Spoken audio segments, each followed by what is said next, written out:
रायगढ़ की रियासत के राजा विक्रम सिंह बहुत ही लोकप्रिय और न्यायप्रिय राजा थे। उनके राज्य में सब तरफ खुशहाली थी, लेकिन उन्हें नहीं पता था कि उनका अपना ही मंत्री उन पर घात लगाए बैठा है। राजा विक्रम सिंह का मंत्री उसका मान सम्मान देखकर बहुत जलता था। वो खुद राजा बनना चाहता था, इसलिए राजा के बेटे प्रताप को रास्ते से हटाने के लिए षड्यंत्र रचता रहता था।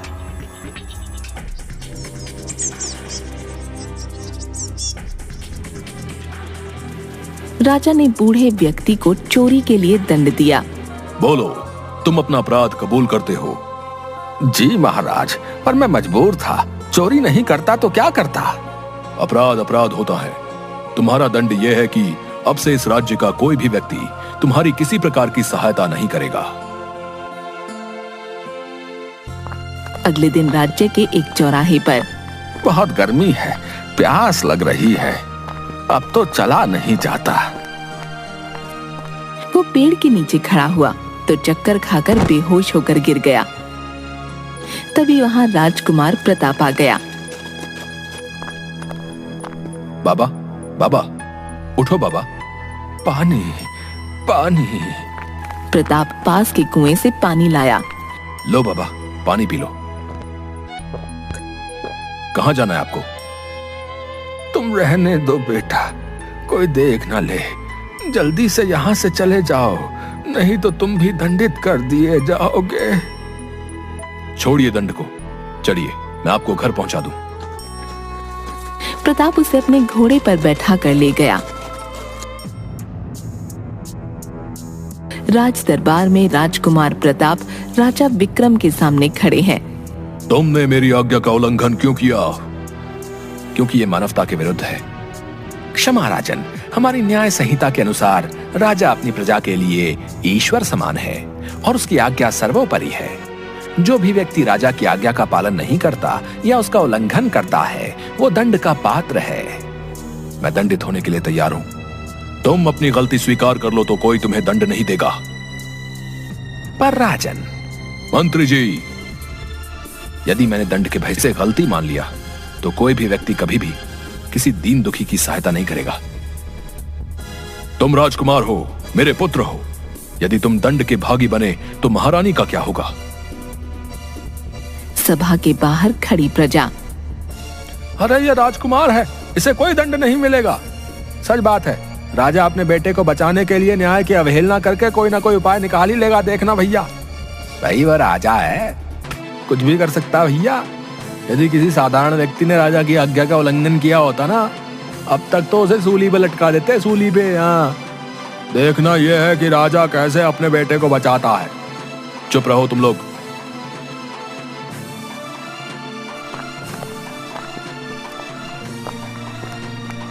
राजन, प्रजा का मानना है कि आप राजकुमार को दंड से बचाने के लिए न्याय नहीं करेंगे। क्षमा महाराज, आप न्याय की मिसाल हैं। न्याय करना राजा का कर्तव्य है। यदि आज आपने न्याय नहीं किया तो। राजकुमार, मैं तुम्हें राजा नहीं पिता बनकर समझा रहा हूं। अपनी गलती स्वीकार कर लो। महाराज ठीक कह रहे हैं, इसी में सबकी भलाई है। महाराज, मैं भी आपका ही पुत्र हूं। मेरे दृष्टिकोण से मैंने एक प्यास से तड़पते हुए व्यक्ति की सहायता करके कोई गलती नहीं की। आपकी नजर में यदि ऐसा करना अपराध है तो मुझे दंड स्वीकार है। अब आएगा मसा राजकुमार को रास्ते से हटाने का। यह अच्छा अवसर है। मंत्री, इस अपराध का क्या दंड है? महाराज, 6 मास तक राजकुमार को इस राज्य से दूर किसी वन में वनवासी का जीवन व्यतीत करना होगा। यही इनके अपराध का प्रायश्चित है। इसके अतिरिक्त कोई अन्य उपाय? महाराज, आप कुछ भी करने के लिए स्वतंत्र हैं। राजकुमार को इतना कठोर दंड नहीं देना चाहिए। अरे ये सेनापति का बच्चा कहीं मेरी योजना असफल ना कर दे। महाराज, यदि आपने आज न्याय नहीं किया तो प्रजा में क्या संदेश जाएगा? राजकुमार प्रताप को 6 महीने वनवास का दंड दिया जाता है। महाराज, आज आपने न्याय की मिसाल कायम कर दी। राजकुमार सामान्य वस्त्र पहनकर राजा और रानी को प्रणाम करके चला गया।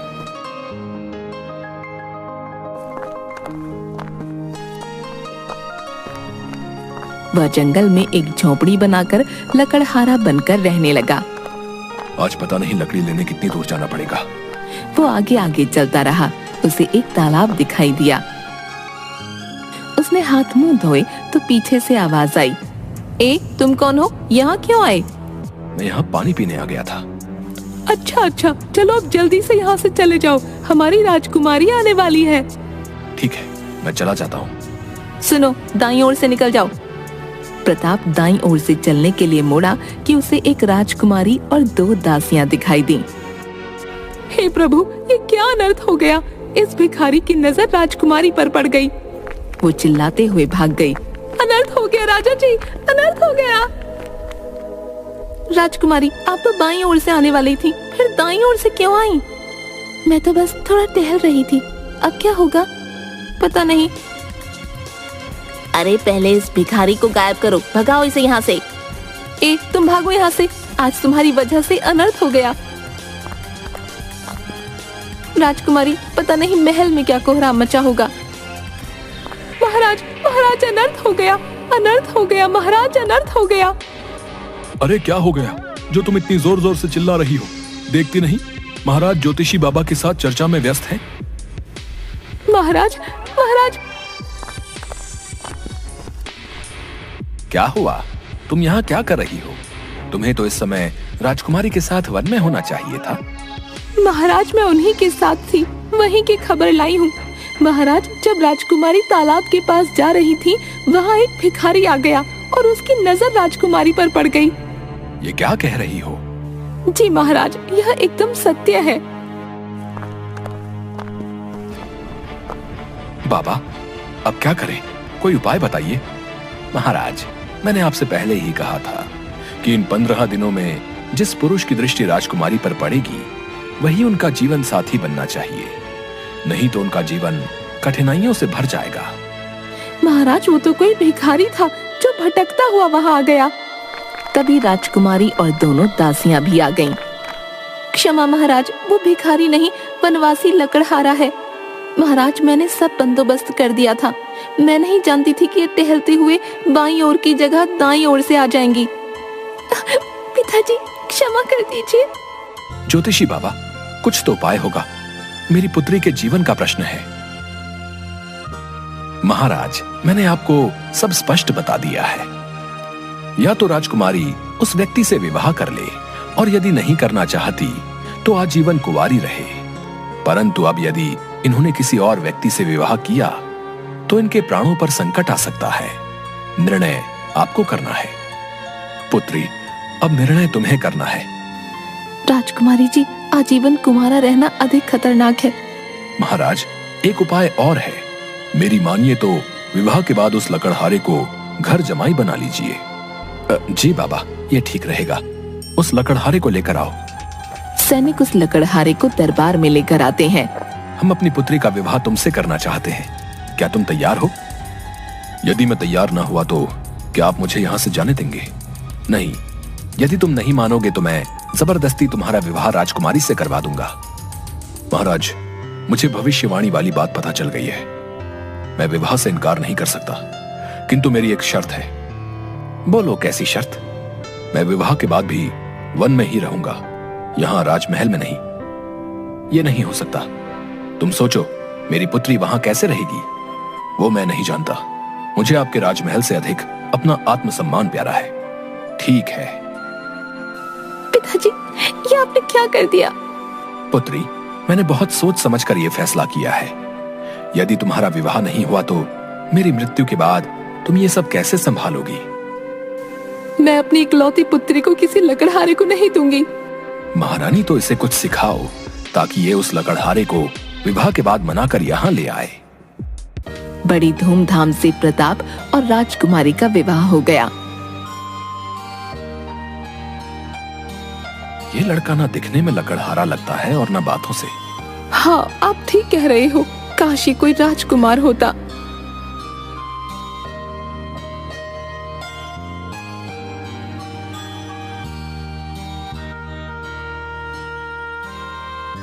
महाराज, आज विवाह संपन्न हुए 2 दिन हो गए। अब हमें यहाँ से चलना चाहिए। पुत्र, कुछ दिन और रुक जाओ। कृपया हमें जाने दें। प्रताप और राजकुमारी वन में चले गए। तुम छिपकर इन पर हर पल नजर रखो। देखो इन्हें कोई कष्ट ना हो, ये सुरक्षित रहें। प्रताप का दंड 2 दिन में पूरा हो जाएगा, पर वो यहाँ किसी भी हाल में जीवित वापस नहीं आना चाहिए। जंगल में आग लगा दो या उसे तलवार से काट दो, समझ गए ना? मंत्री जी आप बेफिक्र रहे, काम हो जाएगा।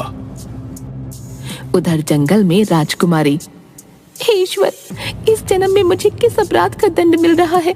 मैं इतने छोटे से घास फूस के झोपड़े में कैसे रहूंगी? राजकुमारी पूरी रात नहीं सो पाई। सुबह उसे दासी की बात याद आ गई। राजकुमारी जी, आप जंगल में बिल्कुल मत रहना। मैं तो कहती हूँ आप अपने पति को इतना तंग करना, इतना परेशान करना कि आखिर वो सारी बातें छोड़कर महल में रहने के लिए आ जाए। दासी ने बिल्कुल ठीक कहा था, मुझे ऐसा ही करना चाहिए। राजकुमारी ने मटके का सारा पानी धरती पर गिरा दिया, चादर फाड़ दी, अनाज बिखरा दिया। प्रताप कुछ फल लेकर बाहर से आया। अरे ये क्या हुआ? अनाज तो खराब हो गया, मटका भी टूट गया, ये कपड़ा भी गया। ये तुमने क्या किया? हाँ, क्योंकि मुझे यहाँ नहीं रहना। तुम ही बताओ मैं यहाँ कैसे रहूँ, बोलो। दंड पूरा होने में अभी 3 दिन शेष है। बोलते क्यों नहीं? तुम बस कुछ दिन और सह लो, उसके बाद मैं तुम्हें रानी की तरह रखूंगा। ओहो, उसके बाद कोई खजाना हाथ लग जाएगा? हाँ। झूठे कहीं के, मुझे बहला रहे हो। देखो रथ बाहर खड़ा है, पिताजी ने हम दोनों को बुलाया है, कुछ दिन वहीं रहेंगे। अब चलो। रात के अंधेरे में 2 आदमियों ने जंगल में प्रताप की झोपड़ी को आग लगा दी। अब नहीं बचेगा। भैया किसी के चिल्लाने की आवाज तो आई नहीं। प्रताप की झोपड़ी यही है ना? हाँ हाँ यही है। चिल्लाएगा कैसे? राजा का बेटा तो राख हो गया। चलो अब भागो।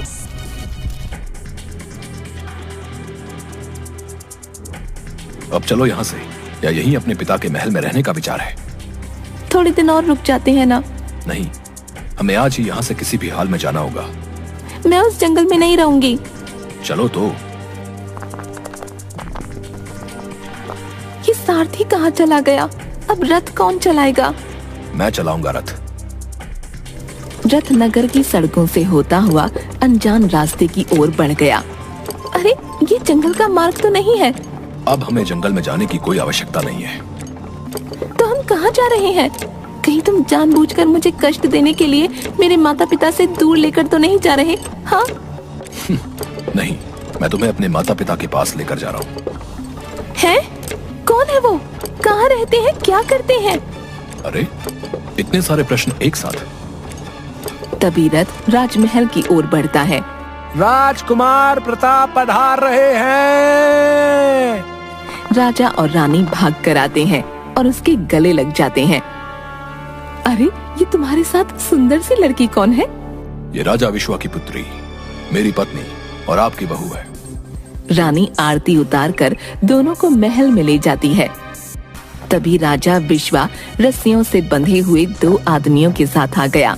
पिताजी, ये राजकुमारी के पिता महाराज विश्वा हैं। पधारिए महाराज, पधारिए।